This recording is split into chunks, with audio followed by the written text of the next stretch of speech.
أعوذ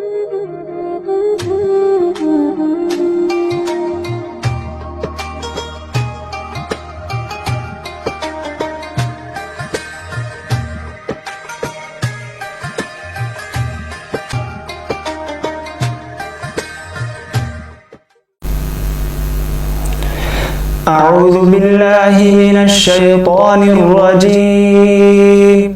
بسم الله الرحمن الرحيم لقد جاءكم رسول من أنفسكم عزيز عليه ما عنتم حريص عليكم بالمؤمنين رؤوف رحيم فإن تولوا فقل حسبي الله لا إله إلا هو عليه توكلت وهو رب العرش العظيم۔ اللہ کی پناہ مانگتا ہوں میں شیطان مردود سے۔ اللہ کے نام سے شروع کرتا ہوں جو نہایت مہربان ہمیشہ رحم فرمانے والا ہے۔ بے شک تشریف لایا ہے تمہارے پاس ایک برگزیدہ رسول تم میں سے، گراں گزرتا ہے اس پر تمہارا مشقت میں پڑ جانا، بہت ہی خواہش مند ہے تمہاری بھلائی کا مومنوں کے ساتھ، بڑی مہربانی فرمانے والا، بہت رحم فرمانے والا ہے۔ اے حبیب، پھر اگر منہ موڑ لے تو آپ فرما دیں کافی ہے مجھے اللہ، نہیں کوئی معبود بجز اس کے، اسی پر میں نے بھروسہ کیا ہے اور وہی عرش عظیم کا مالک ہے۔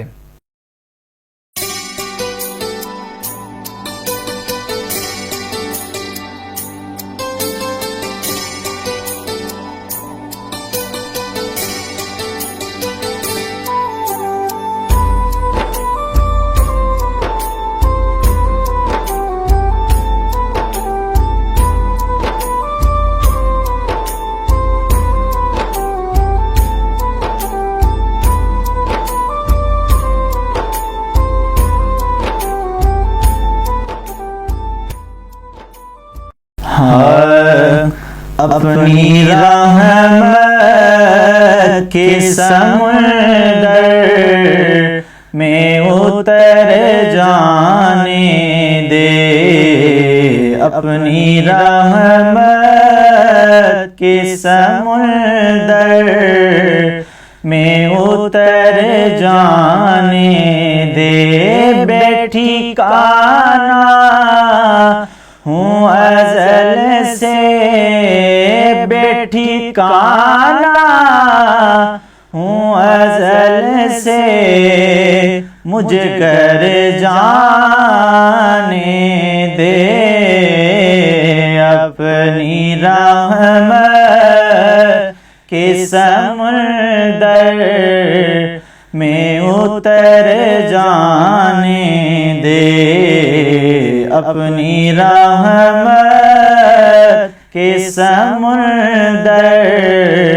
میں اتر جانے دے، سوئے بطحا لیے جاتی ہے ہوائے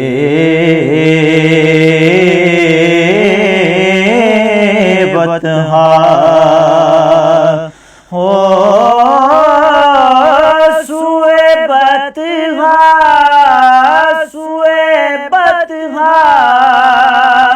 لیے جاتی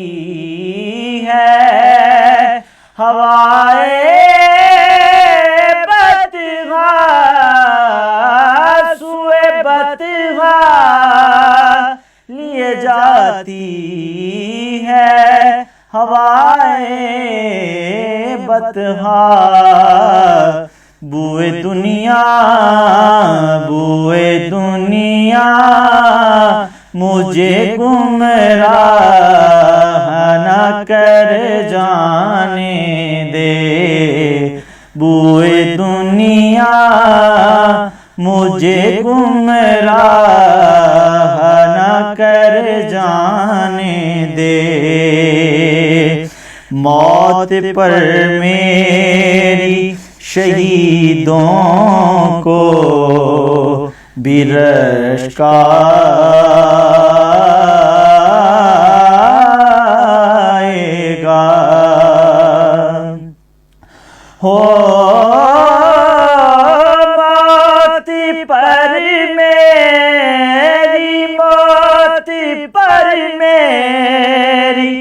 شہیدوں کو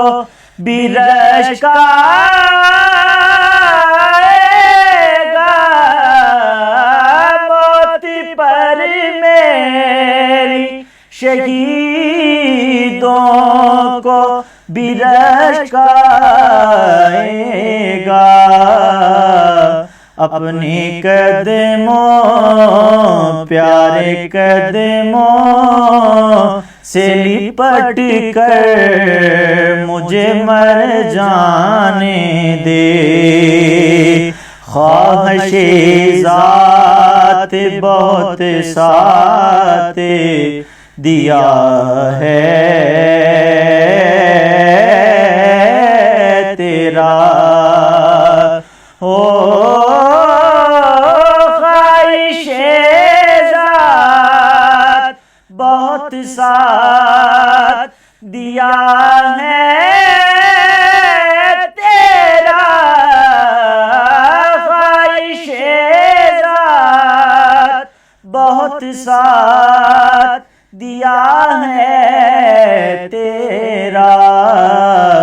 اب جدھر میرے محمد ہیں ادھر جانے دے، اب جدھر میرے محمد ہیں ادھر جانے دے، روک رضوانہ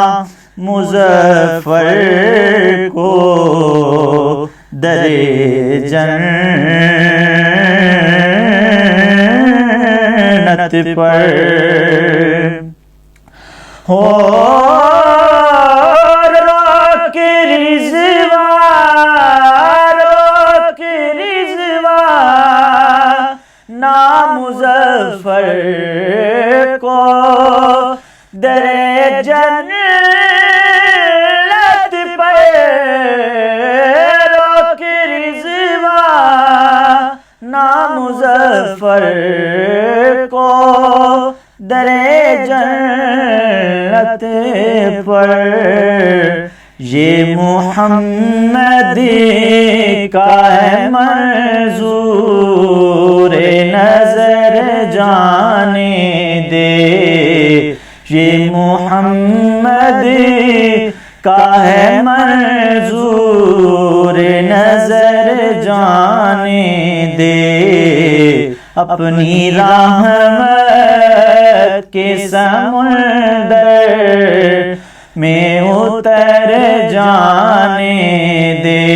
بے ٹھکانہ ہوں ازل سے، بے ٹھکانہ ہوں ازل سے، مجھے گھر جانے دے، اپنی رحمت کے سمندر میں اتر جانے دے۔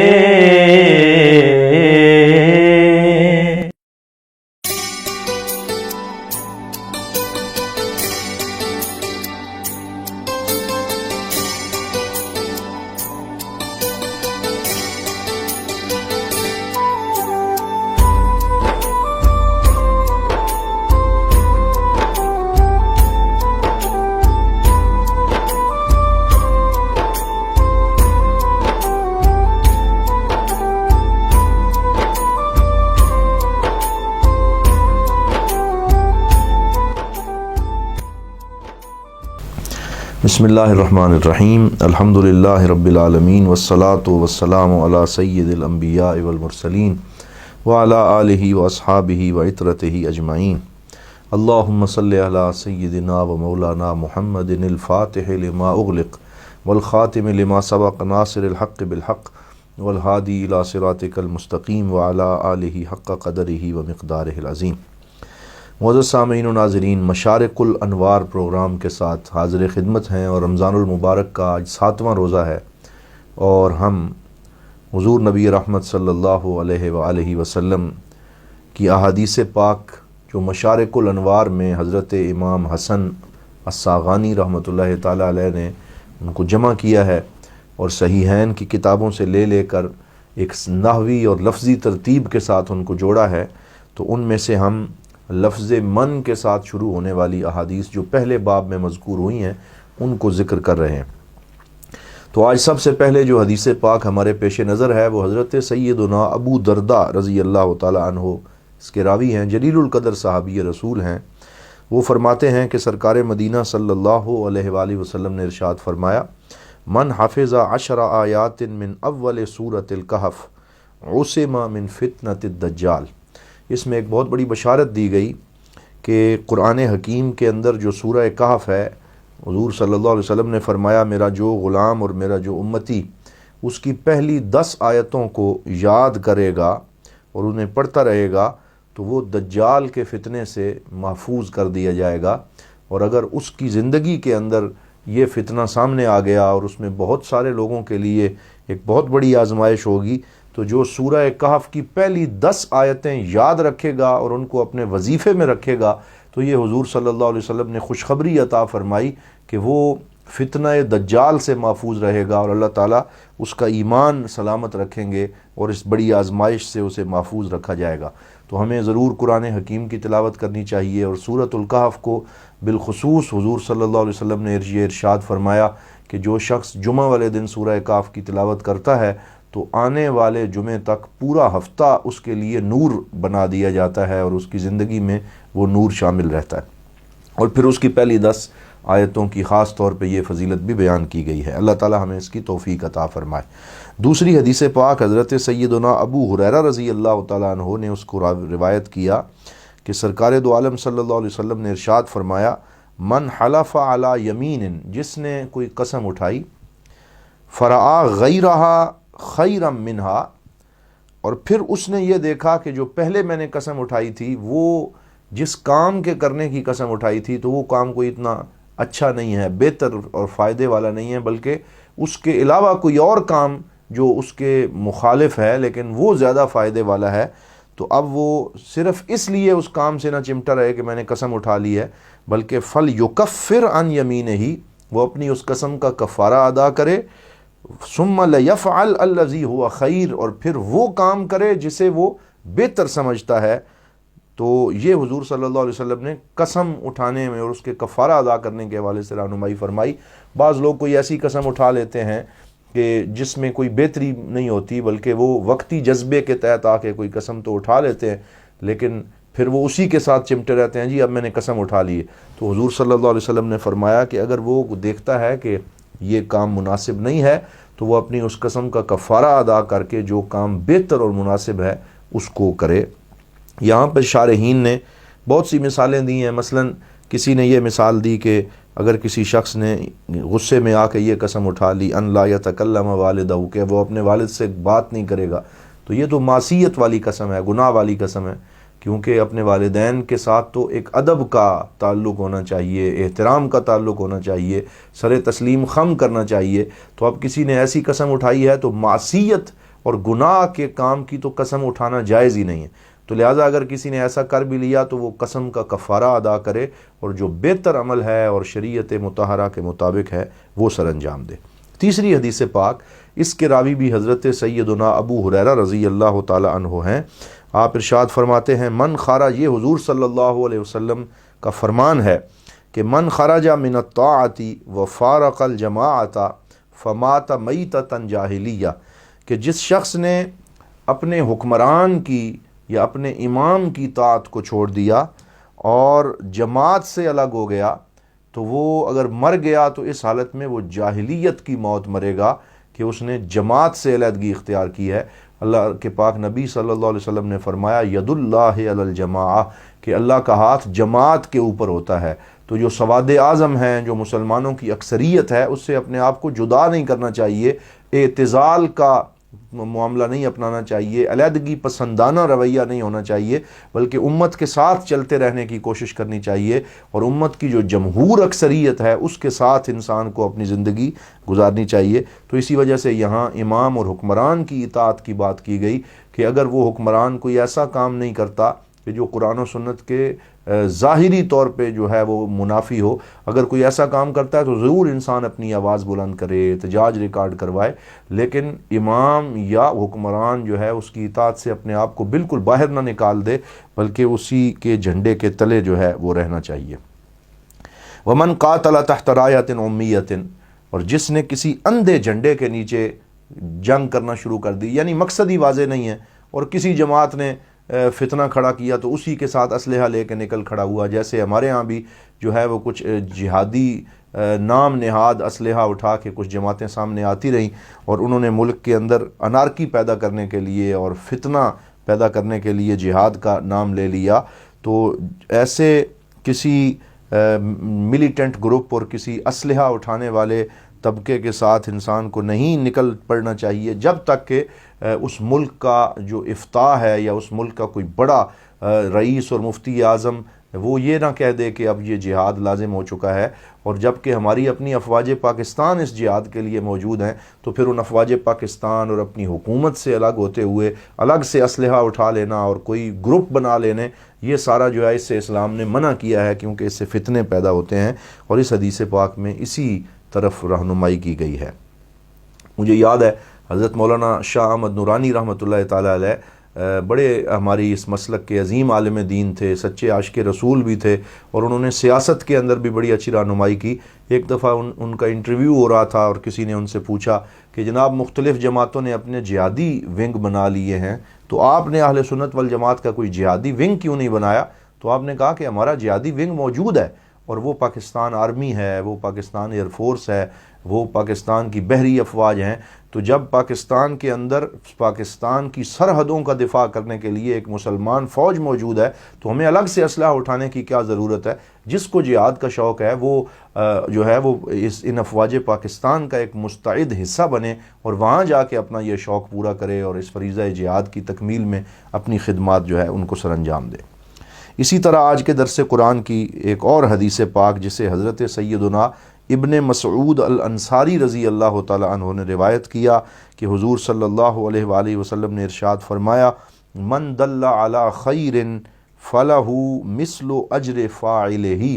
کہ جس نے کسی کی اچھے کام کی طرف رہنمائی کی، کسی کو اچھا راستہ دکھایا، تو فلہ مثل اجر فاعلہ، تو اس کام کرنے والے جتنا اجر اللہ تعالیٰ راستہ دکھانے والے کو بھی عطا فرماتا ہے۔ اور یہ ایک مشہور بات ہے کہ نیکی پر دلالت اور رہنمائی کرنے والا جو ہے اس کو بھی اللہ تعالیٰ اتنا ہی اجر عطا فرماتا ہے۔ آج کے درس حدیث کی آخری حدیث پاک جو میں آج عرض کرنا چاہتا ہوں وہ حضرت سیدنا ابو سعید خدری رضی اللہ تعالیٰ عنہ اس کے راوی ہیں، اور یہ مشہور حدیث پاک ہے، اور اس میں آپ صلی اللہ علیہ وآلہ وسلم نے ارشاد فرمایا من رعا منکم منکرن، تم میں سے جو آدمی کوئی برائی ہوتی ہوئے دیکھے فلیغیرہ بیدہ، تو اسے اپنے ہاتھ سے روکے اور اس میں جو ہے وہ آواز بلند کرے اور اپنے ہاتھ سے اس کو روکنے کی کوشش کرے اگر وہ اس کی استطاعت رکھتا ہے۔ فَإِن لَمْ يَسْتَطِعْ فَبِلِسَانِهِ، اور اگر وہ ہاتھ سے نہیں روک سکتا تو اپنی زبان سے آواز احتجاج بلند کرے اور ان لوگوں سے کہے کہ جو کام تم کر رہے ہو یہ شریعت کے منافی ہے۔ فَإِن لَمْ يَسْتَطِعْ فَبِقَلْبِهِ، اور اگر وہ ہاتھ سے نہیں روک سکتا، زبان سے نہیں روک سکتا، تو اپنے دل میں اس کو برا جانے۔ وَذَلِكَ أَضْعَفُ الْإِيمَانِ، اور یہ ایمان کا ایک کمزور درجہ ہے، یہ حضور نبی رحمت صلی اللہ علیہ وآلہ وسلم نے ارشاد فرمایا۔ تو یہ بڑی مشہور حدیث پاک ہے۔ تو میں نے دیکھا کہ آج کل ہمارے بعض ایسے طبقات ہمارے اندر آ گئے ہیں کہ جو ان احادیث پاک کے اندر اس کی جو جمہور نے تشریح کی ہے اس سے ہٹ کے تشریح پیش کرتے ہیں، اور وہ کہتے ہیں کہ حضور صلی اللہ علیہ وسلم نے یہ جو فرمایا کہ جو اپنے دل میں برا جانے ذالک اضعف الایمان، یہاں اضعف کا لفظ جو ہے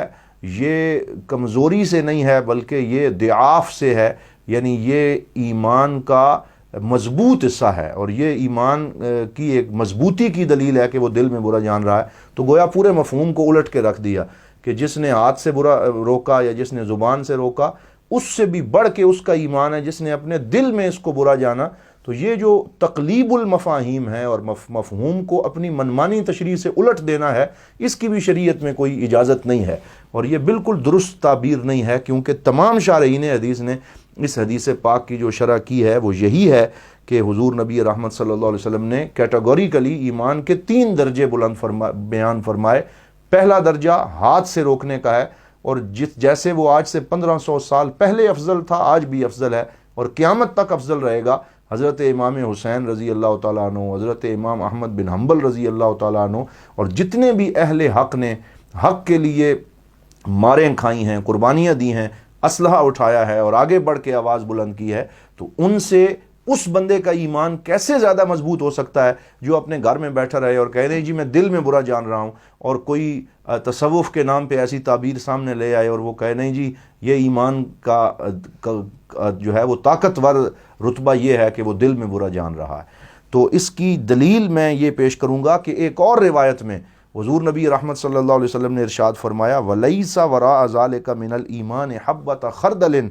کہ ایمان کا اس کے بعد، یعنی جس نے ہاتھ سے روکا، پھر جس نے زبان سے برا جانا اور جس نے دل میں برا جانا، تو اس کے بعد ایمان کا ایک رائی کے دانے کے برابر بھی درجہ باقی نہیں بچتا۔ تو اس کا مفہوم پھر واضح ہو گیا کہ حضور نبی رحمت صلی اللہ علیہ وسلم گویا یہ ارشاد فرما رہے ہیں کہ جس نے صرف دل میں برا جانا لیکن وہ تبدیل کرنے کے لیے اس نے اپنا کوئی عملی کردار نہ زبان سے ادا کیا نہ ہاتھ سے ادا کیا، تو وہ ایمان کے کمزور حصے کے اوپر ہے، اور اس کو یہ چاہیے کہ وہ اس کے اندر مزید قوت اور توانائی پیدا کرنے کے لیے آگے بڑھے اور اپنے ایمان کو مضبوط کرتے ہوئے اپنے اندر ہمت پیدا کرے اور اپنی زبان سے بھی اسے برا کہے اور اپنے ہاتھ سے بھی اسے روکنے کی کوشش کرے۔ پھر معاشرے کے اندر امر بالمعروف اور نہی عن المنکر کا ایک ایسا دور چلتا ہے کہ جس سے معاشرے میں تبدیلی پیدا ہوتی ہے۔ تو آج کے اس درس حدیث میں ہم نے 5 احادیث پاک اور ان کا خلاصہ آپ کی خدمت میں پیش کیا، اس دعا کے ساتھ کہ اللہ تعالی ہمیں مشارق الانوار کی ان احادیث پاک کو سن کر ان پہ عمل کرنے کی توفیق عطا فرمائے۔ والسلام علیکم ورحمۃ اللہ وبرکاتہ۔